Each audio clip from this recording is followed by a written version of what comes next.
So I hear Bambulab has a new printer coming out. This video is not about that printer, it's about the Bambulab P1P. You see, I'm in this weird place with Bambu where they sent me this P1P shortly before the P1S came out. Now that the new, whatever it's going to be called, printer is coming out, they sent me a P1S Upgrade Kit for this P1P. So we're going to upgrade this machine in this video. Seriously though, I promise I am not complaining. I just thought it was kind of funny that this is the way it's worked out with me and Bambulab. I really appreciate them sending over the P1P. They sent it for my partner to have her own 3D printer, and here it is. And now they've sent the P1S Upgrade Kit, so we're gonna get to install that and, well, take this thing up a notch. I should note this video is not sponsored by Bambulab. It does have a sponsor though, and that is viewers like you. More on that later. For anybody who's been living under a rock for the last year and a half, Bambulab has really shaken up the hobbyist 3D printing space. First with the X1 Carbon that they launched on Kickstarter, then with this, the P1P. It's a seriously fast 3D printer like its older sibling, the X1, but it looks like the X1 if the Emperor was told his new clothes looked really good, or if you left it in the airport parking lot for just a little too long. I mean, at its heart, it's a stripped down X1, but its price tag is stripped down to match that. But then came the P1S, which is the P1P with clothes on. And along with that came the P1S Upgrade Kit, where you can take a P1P and turn it into a P1S. Now, if you're buying brand new, it makes more sense to just buy the P1S and not have to do this stuff. There'll be an affiliate link in the description, by the way. But since I already have a P1P, as do many folks out there, or maybe you pick a used P1P up, you can upgrade it to the P1S with this kit. So let's get into installing that. The first step for me in this process is going to be installing the cable chain, and I'm going to have to replace the Teflon tube and the cable going to the tool head in this process. So I have to get those out of the way first. Disconnecting the Teflon tube is pretty easy once you have the front cover off of the tool head. After that, I need to turn my attention to the back side of the tool head and get this cover off of here. It has 4 screws, 2 in each side, and then it pops off to give me access to the tool head board, which I need to disconnect so I can then unplug the cable from this end. There's a heavy duty version of this cable that we're going to be installing. I'm not sure all P1Ps need this, but I'm just replacing it because it came with the kit. To get to the other end of that cable, I need to remove the rear panel off of the P1P. I'm going to leave it off for the majority of this video because a lot of what we're doing is going to require access inside of this electronics box. If you follow the letter of the instructions on the individual steps from Bambu, they'll probably tell you to put this panel back on multiple times because they're not really like a uniform beginning to end P1P to P1S upgrade instruction set. They're individual things kind of mushed together. So I'm just going to leave it off. To access the wiring easier, I'm also going to remove the waste chute, the poop chute, out of the P1P and leave it out for most of this project. The electrical connector for that tool head cable plugs in at the upper left-hand side of what I'm going to call the main board. Bambu has a different name for it, but for the rest of this video, I'll call this the main board. It then feeds up through the top of the electronics enclosure. Installation of the new heavy-duty cable is as simple as reversing the instructions for removing the old one, though I will say installing it into the tool head was a lot fiddlier than Bambu made it look. The cable chain itself simply snaps onto the tool head where the cable enters it, and then the cable presses into the cable chain. It's very straightforward. And at the other end, it will actually attach to this plastic piece that's going to close off the upper left-hand side of the enclosure.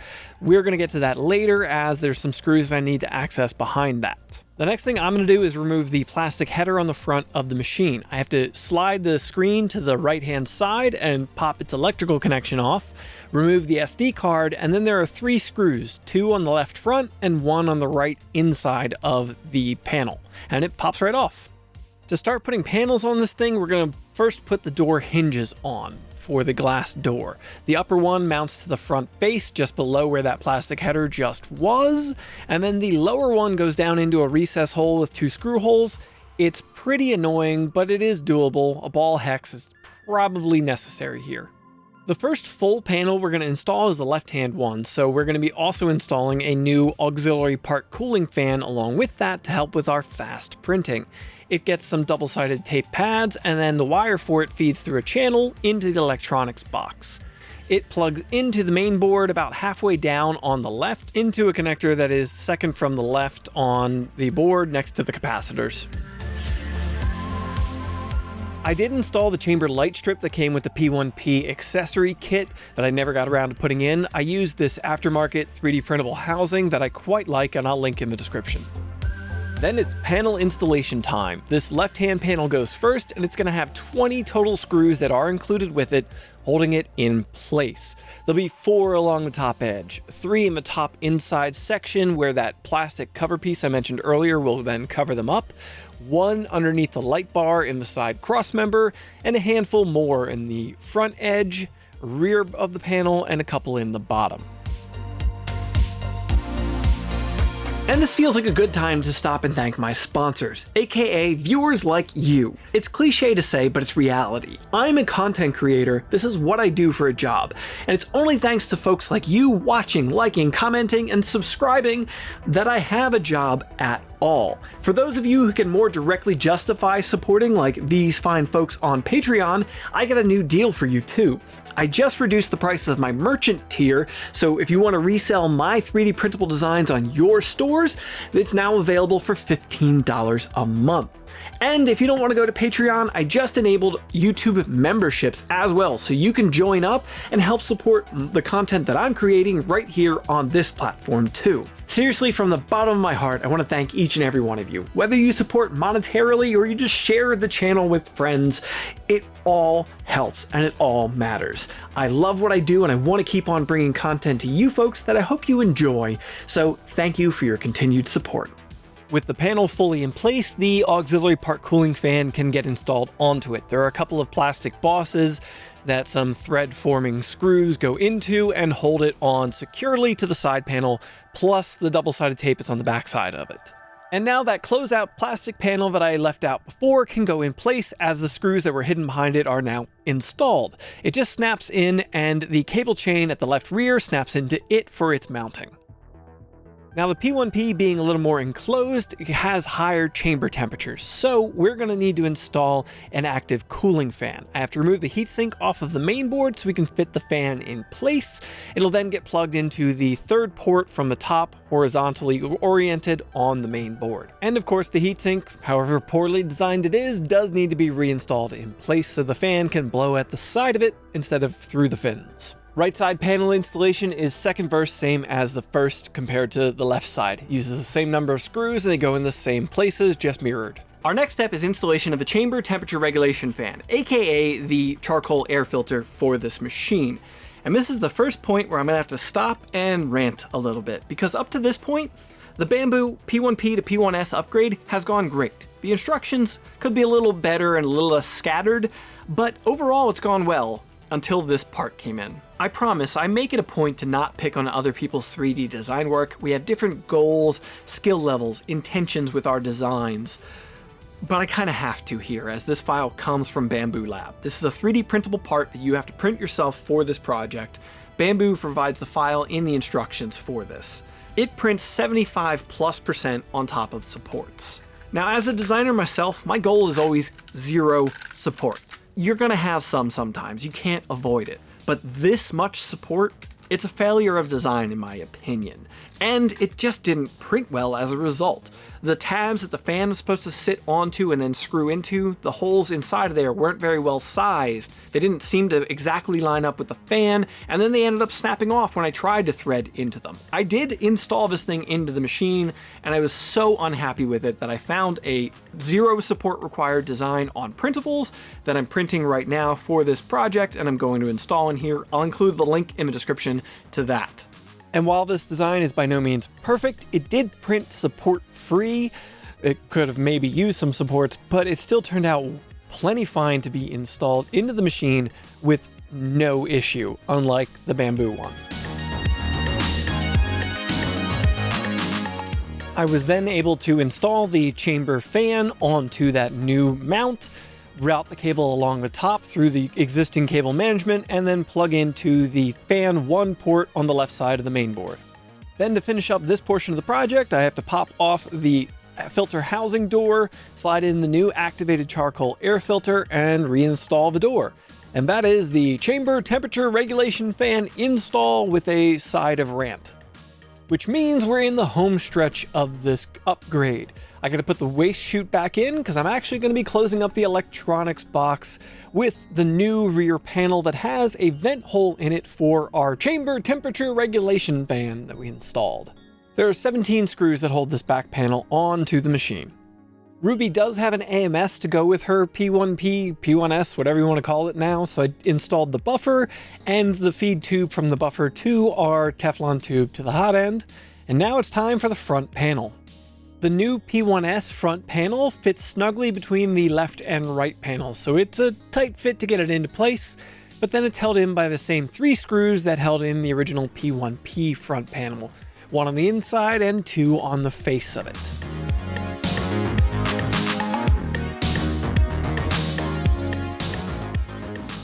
And the original P1P screen gets reinstalled, slid to the left so it gets latched on. Now it's time for the front door, which has 2 magnets that get installed on the right front frame. Then a rubber gasket is adhered over top of the magnets and that right front edge of the frame, followed by the door glass itself being installed with 4 screws into the hinges we installed earlier. And then the peel. And then it is time for the final piece of the P1S conversion, the top glass panel.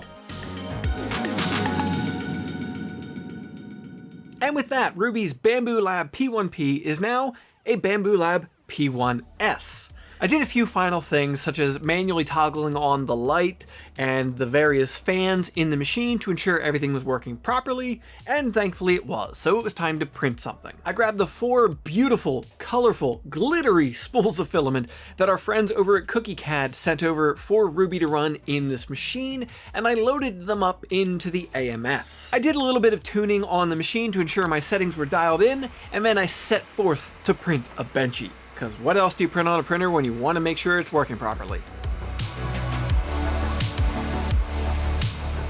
And it turned out pretty darn good. I didn't actually use the G-code that comes on the machine. I sliced this myself using Speedboat Benchy rules, and it took just under 20 minutes to print. I'm sure by this point in the video there are plenty of folks who are asking, why would you want to convert a P1P into a P1S? So let me give you the pros as I see them after doing this project. First and foremost, it now looks like a complete 3D printer. It no longer looks like it got left at a chop shop and had everything scavenged off of it. So a more finished, polished product and something Ruby can have in her office and not always look somewhat incomplete.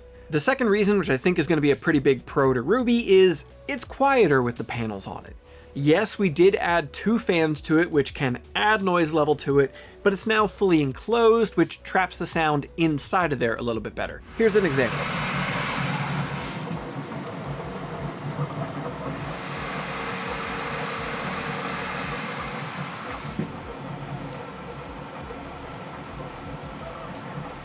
And the third reason that I can see is better chamber temperatures. Of course, being fully enclosed, there's going to be less drafts traveling through there. The chamber can warm up, so printing materials like ABS or ASA, things that are more warp prone or failure prone on open bed 3D printers, you're going to have a better time of it now with this enclosed like this. That's not going to be that big of a deal to Ruby, I don't think. I've got plenty of machines to print those materials on for myself, so there is the argument that I actually might have hurt things here because PLA with the open frame was probably a better idea. Less temperature being retained in there, more drafts traveling across the print bed. A bit of a trade-off here in what we've done. Overall, I'm happy I did this upgrade on this machine and with how it turned out. The process was not that difficult overall. The worst thing I could say is that whole rant that I had about that printable part in here. Everything else about this went together pretty smoothly, so would I recommend doing this? Well, as I already said, if you have a P1P and you want the pros of getting a P1S, then yeah, it is worth doing, I think. But if you're buying one new today, there's no reason to go through this process. Just buy a P1S. Again, there will be affiliate links in the description down below if you're interested in picking up one of these kits, a P1P, P1S, a Bambu X1, any of those. And with that, folks, that's going to wrap it up for this one. I hope you found this video interesting. If you did, maybe you'll enjoy this one where I repaired my Bambu X1 when it broke, or this one where I modified my X1 because I can't leave anything alone. Alright folks, see you in the next one.